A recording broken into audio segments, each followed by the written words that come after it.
दोस्तों, आखिर पूर्व सांसद ब्रजभूषण शरण सिंह और योग गुरु बाबा रामदेव के बीच चल क्या रहा है?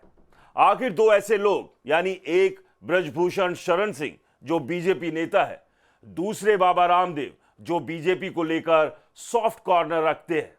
मोटे तौर पर कहें तो बीजेपी से दोनों व्यक्तियों का जुड़ाव है।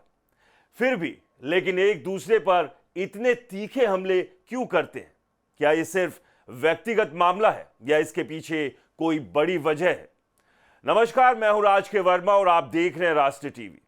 दोस्तों, ये कहानी सार्वजनिक तौर पर शुरू होती है दिसंबर 2022 से, जब ब्रजभूषण शरण सिंह ने लखनऊ में एक कार्यक्रम के दौरान बाबा रामदेव पर आरोप लगाया कि पतंजलि के घी नकली है और रामदेव कपाल भारती योग को गलत तरीके से सिखा रहे हैं, जिससे लोगों की सेहत प्रभावित हो रही है।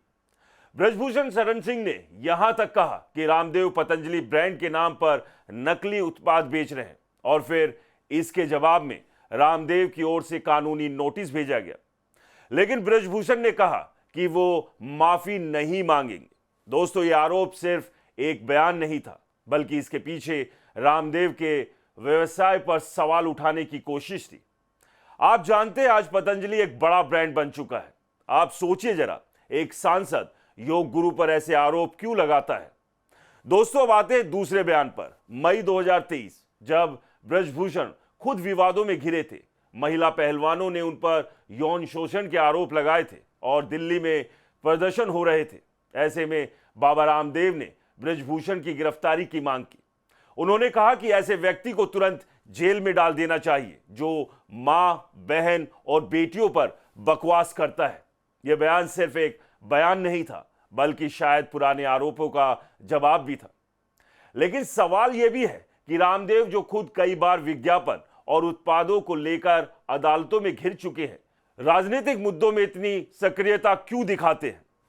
इससे साफ पता चलता है कि ये कोई आम मामला तो नहीं है। भीतर खाने कुछ ना कुछ बड़ा हुआ है। तभी साल दर साल बीतने के बाद भी एक दूसरे के खिलाफ जब भी मौका मिलता है, इनमें से कोई ना कोई एक दूसरे के खिलाफ बयान देने से नहीं चूकता। खैर, इसके बाद विवाद थोड़ा शांत रहा, लेकिन 2025 में ये फिर सुर्खियों में आया।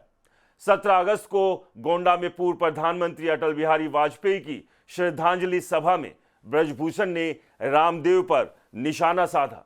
उन्होंने रामदेव को काना कहकर संबोधित किया और आरोप लगाया कि रामदेव महर्षि पतंजलि के नाम पर अरबों कमा रहे हैं, लेकिन गोंडा में उनके जन्म स्थान का विकास नहीं कर रहे। यह बयान सोशल मीडिया पर वायरल हुआ और लोगों ने इसे अपमानजनक माना। अगले दिन 18 अगस्त को ब्रजभूषण ने अपनी गलती स्वीकार की और कहा, शब्द फिसल गए। फिर 22 अगस्त को उन्होंने औपचारिक माफी मांगी, यह मानते हुए कि उनका बयान गलत था। लेकिन माफी के बाद भी सवाल बाकी रहा, क्या यह माफी दिल से थी या सिर्फ दबाव में? और दबाव था तो वो किसका दबाव था? यह सवाल अभी भी बना हुआ है, जिसका अब तक जवाब नहीं मिल सका है। लेकिन अब सबसे ताजा घटना 26 दिसंबर 2025 को गोंडा में एक कार्यक्रम में ब्रजभूषण ने फिर रामदेव पर तंज कसा। एक युवक से बातचीत में उन्होंने मुआसों का कारण रामदेव के नकली तेल और घी को बताया। यह वीडियो वायरल हो गया और लोग इंतजार कर रहे हैं कि रामदेव का क्या जवाब होगा। बाबा रामदेव की ओर से अब तक कोई सीधा बयान नहीं आया है, लेकिन पहले की तरह कानूनी कदम उठाए जा सकते हैं, ऐसा माना जा रहा है। दोस्तों, अब अगर हम इस पूरे विवाद को देखें तो एक बात तो साफ है। इधर ब्रजभूषण बार बार पतंजलि के उत्पादों को नकली कहते हैं और महर्षि पतंजलि के नाम के दुरुपयोग का जिक्र करते हैं। दूसरी तरफ व्यक्तिगत हमले भी कर जाते हैं और उधर बाबा रामदेव का ब्रजभूषण को विष उगलने वाला बताना।